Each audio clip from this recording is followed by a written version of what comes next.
дворе. Купленный дом был построен как раз из оси.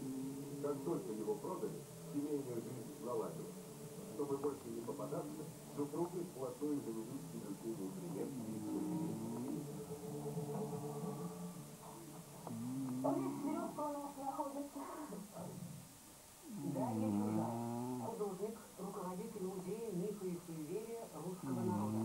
Если где-то поблизости казнили какого-нибудь злого человека, то к палачу приходили по нескольку человек и пытались купить по кусочку той веревки, на которой он был повешен, чтобы лечиться ею от измены.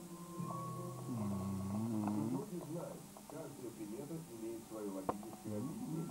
Просто в наше время эти маленькие примечания к суевериям через 9 месяцев ей предстоит стать матерью, девушка укладывала яйцо в мешочек и вешала его себе на грудь.